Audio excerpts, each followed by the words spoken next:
Okay, let's say that you want to do some blood spattering. We use something called a chip brush, and you just saturate it with some real thinned out blood, and then you literally just take it and you do this. And that's how you get all those crazy like splatter marks everywhere. You can see them up in there, and it's very messy. Works really good though. Keep your eyes shut.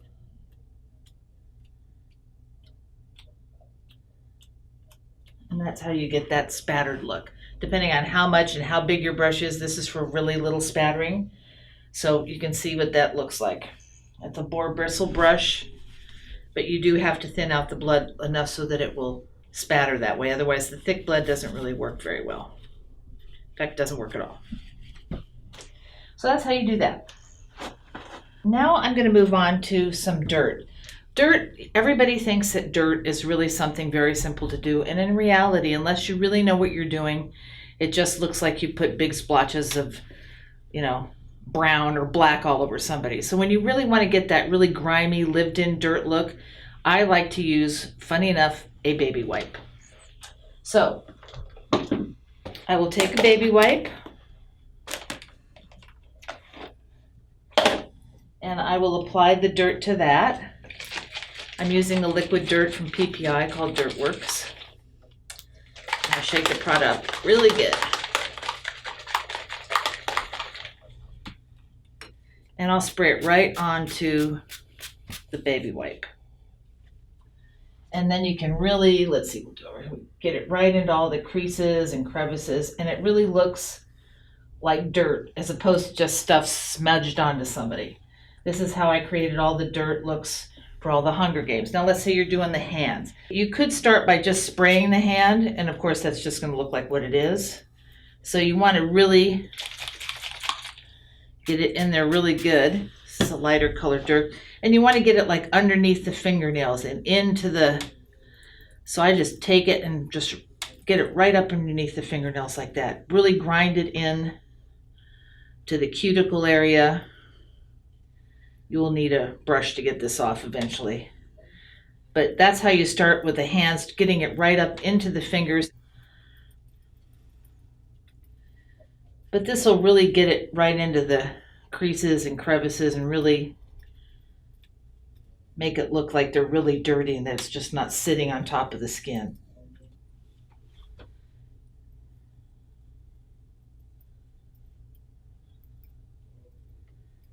And then you can always add some powders to that to really make it show up really well.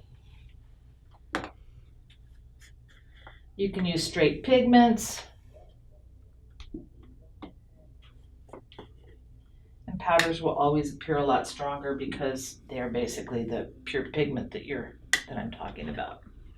So here's some actual real dark pigments that you can add to it to really get it good and grimy looking.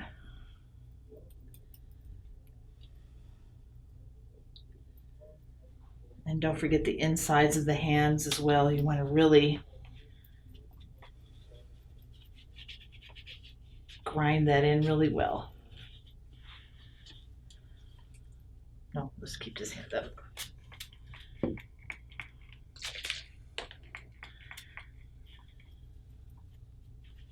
Mix them together. Get the palms really good. But basically the technique is to get that just really grimed in there really well. You want to get it into all the surfaces, the cracks, all the dry skin places, and just really get it in there, worked in well to the skin. At this point, you can go back and do some cool stuff like do little scratches on the knuckles. Sometimes I like using this brush, which I actually use to put glue on beards with, but I like to use it to make scrapes. I'll show you how to do that. And you can go in and give them a few little scratches here and there. So it works really well just to create some like real broad scrape marks. You can just do it like that and it'll create them. And then you can go back in and highlight them with a smaller brush, but you get like your broad look there. And then you can go back in and I'll still use my little angle brush for that. And you can go in and really just like give it a little bit more depth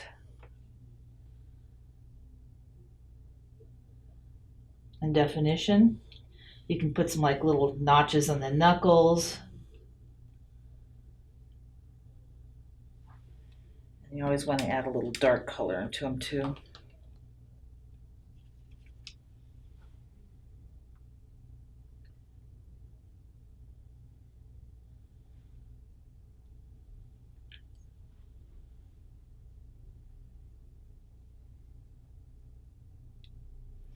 And you can also put some like actual chunks of dirt in there, like gravel and stuff, whatever you can find. You put a little adhesive down and you can put some gravel on.